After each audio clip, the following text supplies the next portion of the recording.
Welcome back to SCTV. I'm Maddie Hayes. And I'm Kennedy Moore. We hope you all had a wonderful spring break. We missed you. We are so glad to be back. Our first story is all about Seth Howard. Seth Howard is a 2022 Simpson College graduate, currently using his multimedia journalism degree to full effect. What really started to get me fired up about media is the stories that were actually behind the videos and the graphics, whatever the case was.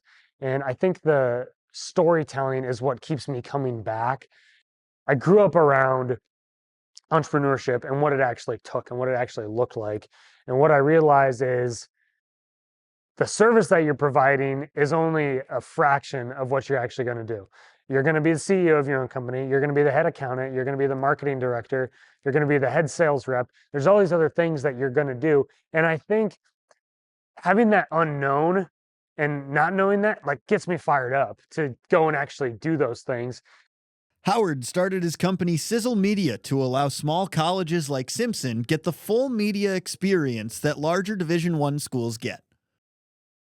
University of Georgia football is a massive team. They have millions of followers on social media, but they have an army that's just dedicated to pushing out content. They have an army that's just for photographers. They have an army that's just for videographers, someone that's just solely doing social media. But, with Simpson, they have a great athletics communication department, but they're covering the entire athletics department. They're not just doing football. And so if I can go into a team like Simpson or a team like Drake football, which is what I'm doing now, and make it cost effective for them, but also provide the same high quality service that you might get at a D1, that's really what inspires me to do that. In his first 3 months, Howard has started working for Travel Iowa along with the Drake football team, recording promotional videos and creating social media graphics for the organizations. That was really my first sale, my first contract per se. Doing their graphic design, that was kind of my first big milestone, is just get a sale, get some kind of sale. The other one is working with Travel Iowa. They're the tourism office for the whole state, doing a co-op with them, providing services for small businesses or small cities, and kind of being able to give Travel Iowa content, give these small businesses content. That's probably my biggest one so far, but those two have been my biggest milestone so far. Howard credits Simpson for allowing him to get tons of experience, leading him to where he is today.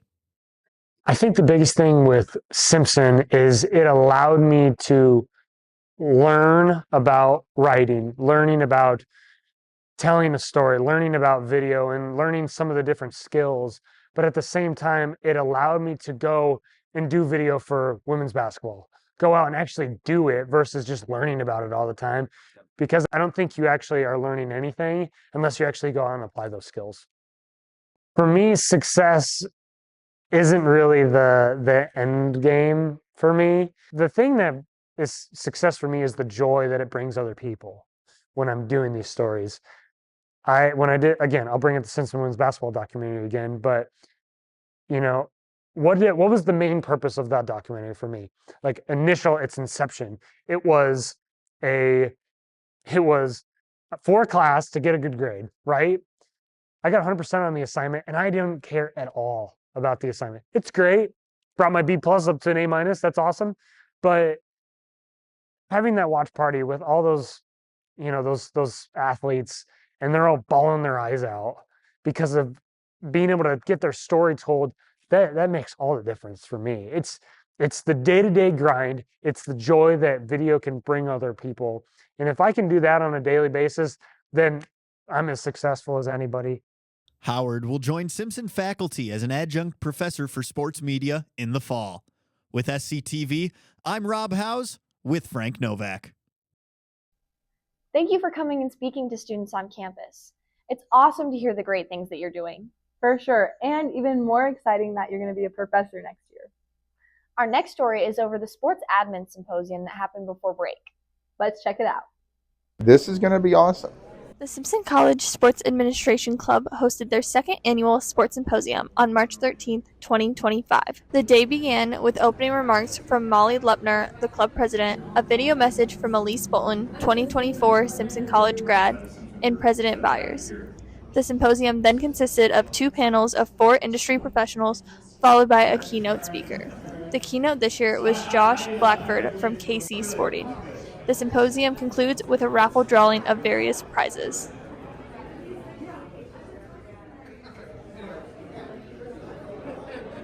So the symposium is a student-led event where we invite the campus community, we invite the external sports community, high school and colleges, to hear from multiple industry speakers in panel formats and in a keynote. And it concludes with the raffle as an opportunity, as a fundraiser for the club. The symposium is super beneficial for not only me, but other students as well. It's an opportunity for us to network with those in the sports industry and maybe gain opportunities outside of the college.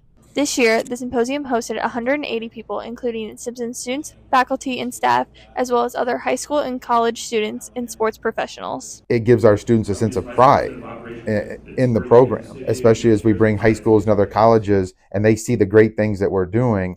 I know it helps the reputation of our program and throughout Central Iowa. It's an opportunity for our club to raise money so that we can send students to different events all over the state to help enhance our sports industry skills before we get into the real world. Make sure to stop by the Sports Administration Symposium next year to learn more about the sports industry. For SCTV, this is Kacie Eisentrager.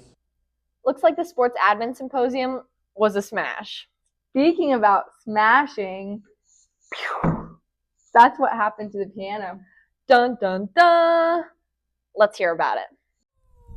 Earlier this week, Simpson fraternities Lambda Chi Alpha and Kappa Theta Psi co-hosted their annual piano bash. My sophomore year, I was the Master of Philanthropy, and our then president at the time, Drew Lundquist, was like, hey, we've got this piano in our basement. It was garbage, could not be salvaged at all. And so he's like, hey, it's a broken instrument. Why don't we put some good use out of it? Let's make it a charity thing. Let's do philanthropy about it. So we coordinated with student development, made sure we got through all the logistics to be able to make it happen. And it seems to have worked because now we're in the 3rd year running. So our first year, it was just Kappa Theta Psi doing it. But these past 2 years, we've partnered with Lambda Chi Alpha, split the money evenly. It goes to our charities. We are giving our half to Kayakota, the no-kill animal shelter in town. And they're giving their half to Helping Hands, which is a small branch off of Feeding America. We have charity hours that we try to have every member reach every semester. So at Lambda, we set ourselves at we need to get at least 10 charity hours every semester. We're involved with the house, just as a way to give back, a way to show what being that fraternal brotherhood means. Few people will plan the event, but it allows the entire fraternity, and in case 2 fraternities actually get involved and do something fun for campus. It's a nice way to be if you're in a Greek house here at Simpson, you'll get involved, you'll give back not only to Simpson, but the Indianola community in general, which I think is a nice thing that sets Greek life at Simpson apart from other things you could do, not only at Simpson, but at other colleges. Specifically, the reason we were able to make this event happen today, thanks to Kappa Theta Psi, thanks to Lambda Chi Alpha, and specifically each of our philanthropy chairs, Luna Rao and Christopher Olds, and our presidents, Caleb Harvey of Kappa Theta Psi and Caden Kingery of Lambda. Congratulations to both houses on a successful event. For SCTV, I'm Clare Veren. Maddie, don't you think our corny jokes are pretty funny? I mean, they get me laughing. But the comedian that was on campus got everyone laughing. What's up, SCTV? I'm Juan Zamora, and right here next to me is our TikTok comedian, Ryan Kelly. We'd like to put it in a study to see how gay kids grow up. The weirdest thing I've ever been mistaken for, though, is a gang member. I can get onto a chair and they can take a sound gun and they can fire it into my head, killing the part of my brain that makes me shake.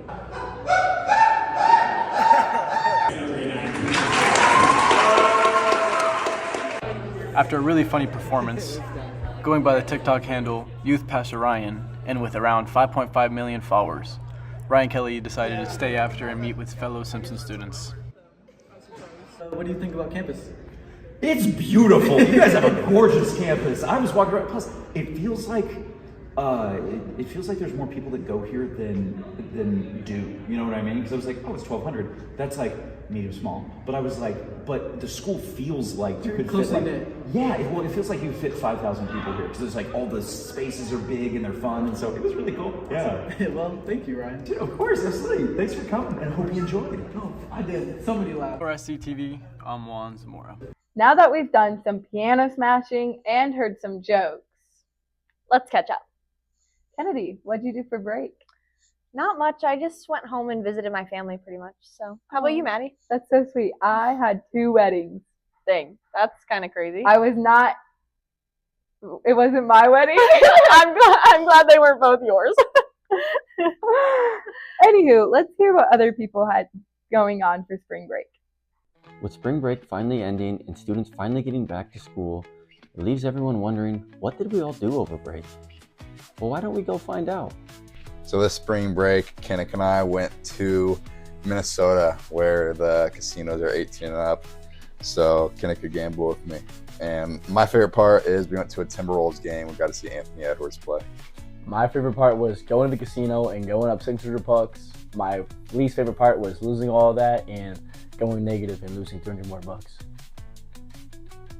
I was with my family most of the time. I was hanging out, going, because it was Colorado, it was going out, going mountains, going hiking. Of course, I played volleyball too. I went to the gym. And I also went with my cousins and my all new cousin and my aunt. We went to this mountain like close to my home, just take pictures and just play as a family. I'll say the favorite part was to reunite back with my best friends from back in high school because they were also back in vacation from their colleges. Over spring break, I went to St. Louis with my friend Ryan, and we saw a St. Louis Blues hockey game. My favorite part about it was it went into overtime due to a goal in the last 10 seconds of the game. I went to Ogden, Utah to visit my fiance who goes to college at Weber State University. She mostly just went to classes and I got to hang out, eat free food, and go and train when I got free.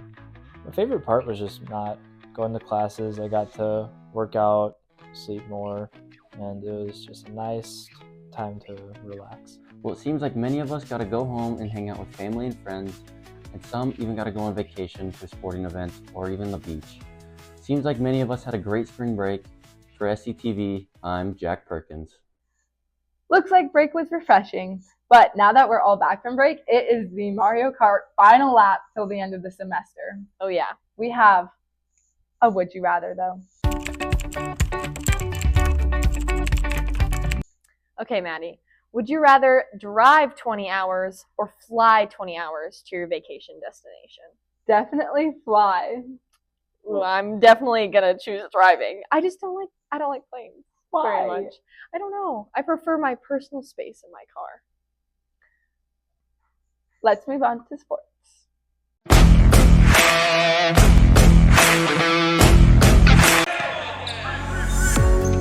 The Storm played in their final home game of the season last Thursday, taking on the Braves in a hard-fought battle. After 3 competitive sets, Simpson came up short, falling to the Braves 3-0. The Storm started strong, opening with a 4-0 run, but the Braves responded quickly, keeping the set tight. A late 3-0 run by the Braves gave them the edge, and Simpson dropped the first set 25-21. Simpson opened the second set with a kill and kept the game close, following it with another kill and an ace. The Braves took over mid-set, and despite their efforts, the Storm fell in set 2, 25-17. Set 3 started with Simpson capitalizing on an error by the Braves, but the Braves built an early lead. The Storm added more kills to the day, but the Braves kept control, closing out the match with a 25-15 victory. After the match, Simpson honored their 3 seniors, Anthony Portraz, Cody Durbin, and Max Robinson. Each of them played their entire collegiate career with the Storm and were a part of the first volleyball team in Simpson history. The Storm are now 1-9 and will complete their season on the road on April 4th. For SCTV, I'm Morgan Rosenbeck.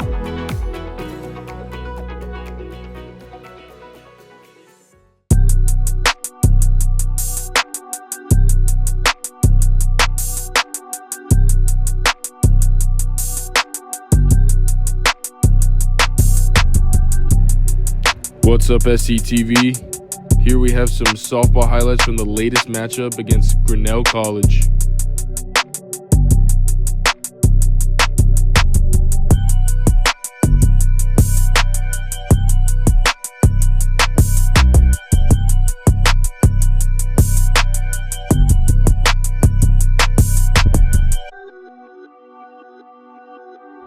Sierra Franklin got things rolling for the Storm as she struck out the first 3 batters to start the game, totaling 30 strikes on the day.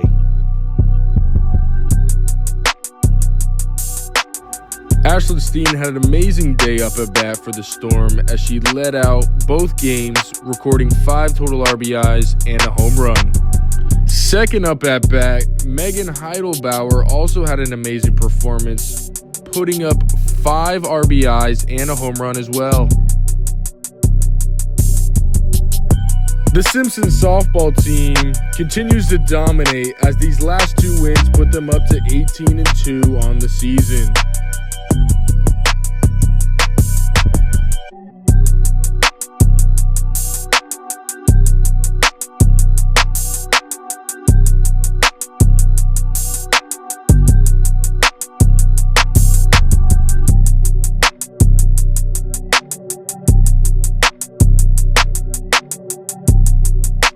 Signing off for now, from SCTV, I'm Cole Staska.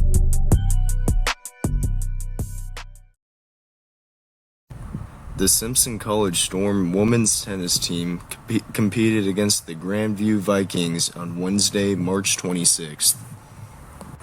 Here we have some action from the doubles team with a good back and forth and the Storm scoring a point.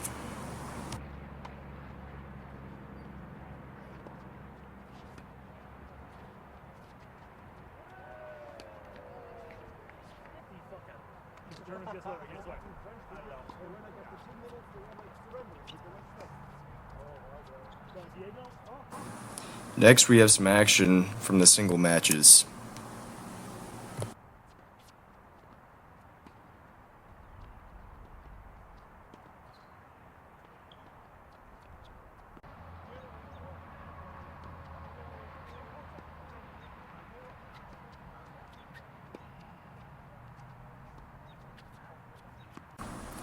The Storm battled hard throughout this match, but came up short.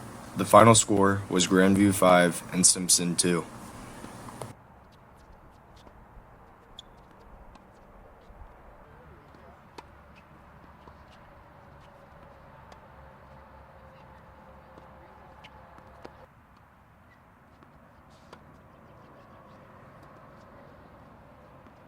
This was AJ Urbon from SCTV. This week in Storm Sports, the baseball team won a series against Luther out in Decorah. They won 2-1 before losing 13-1 and then winning the series ender 15-3. Then they lost a pair of heartbreakers to Co at Bob McBride Field, both 4-3 on Wednesday. Storm softball team is still on fire as they took down Grinnell here at home 10-2 and 9-1, both those games ending in 5 innings. Track and field teams headed to Pella for the Central Dutch Invite, highlighted by Kendrick Achebe running a 10-3-4-100. The men's golf team placed third at the Graceland Invitational last weekend, along with the women's golf team, also placing third over at Graceland. The men's tennis team headed up to Minneapolis, where they faced Ripon and Northwestern, dropped both of those. They lost to Ripon 4-3 and to Northwestern 7-0. They also lost to Central 7-0 this week. The women's tennis team lost to Grandview 5-2. And last but not least, the men's gymnastics team placed 6th at the USAG Championships, scoring a touch over 300 points. That's This Week in Storm Sports. With SCTV, I'm Rob Howes. We are so glad to be back, and thank you guys so much for tuning in this week. We appreciate ya. Bye.